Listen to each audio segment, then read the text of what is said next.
پھر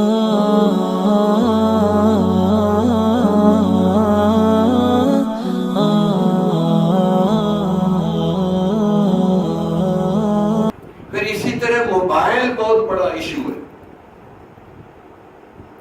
دیکھو نا، حالانکہ یہاں منع ہے کہ بھئی یہاں موبائل بند رکھو، لیکن کئی اتنے بھول پچکڑ ہے یہاں آ کے بھی کھولتے موبائل، پھر تھوڑی تھوڑی دیر بعد ایسے کھول کے دیکھتے ہیں کہ کسی حور کی تصویر سامنے آ گئی.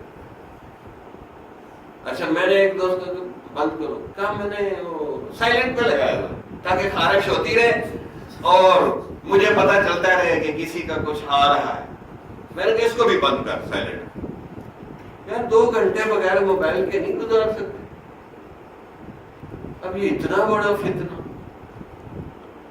ہے جی، عورتوں کے پاس بھی، بچوں کے پاس بھی، نوجوانوں کے پاس، کئیوں کے پاس 2 3 میں حیران ہو جاتا ہوں. اسی کی وجہ سے تمہیں عذاب قبر ہو. میرے پاس ایک ٹیچر سا ہے تو 2 3 دن میں اس کو کھولتا ہی. بھائی ہمیں اپنے اتنے کام ہیں، ہمیں مرنا نہیں، قبر میں نہیں جانا. حضرت آپ تو فون ہی نہیں کھولتے. میں نے کہا جی میں مرنے کی تیاری کر رہا ہوں. میں تو یہی جواب دیتا ہوں، میں فون سنوں یا مرنے کی تیاری کروں. اور اتنی قوم پاگل ہو گئی، موبائل فوبیا ہو گیا. یقین کریں ہماری قوم، جس پر گاڑی چلا رہے فون سن رہے ہیں، کھانا کھا رہے میں نے لوگوں کو دیکھا یوں گردن ٹیڑھی کر کے نا کھانا بھی کھا رہے ہیں فون بھی سن رہے. کئی تو واش روم سے آوازیں آتی ہیں. یقین کریں ہے کہ نہیں موبائل فوبیا. کوئی کہے کہ قوم کوئی پاگلوں کی قوم. میں نے کہا دیکھ لو پاکستان.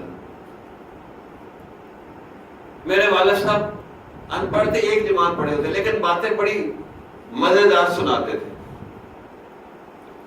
کہنے لگے کہ ایک دفعہ نا گاؤں میں ایک دیہاتی کو کورا گھڑا یعنی نیا گھڑا مل گیا. اس نے پانی سے بھر لیا، پھر وہ گلاس سے پانی پینا شروع کر دیا کہ نئے گھڑے کا پانی بڑا ٹھنڈا ہوتا ہے، اور پانی پی پی کے اپن کے مر گیا.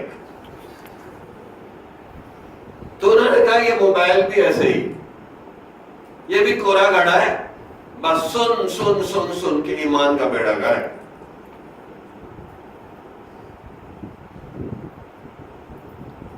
بھائی ٹائم رکھو، 1 گھنٹہ رکھ لو، 2 گھنٹے، 3 گھنٹے، ایسا 8 گھنٹے رکھ لو.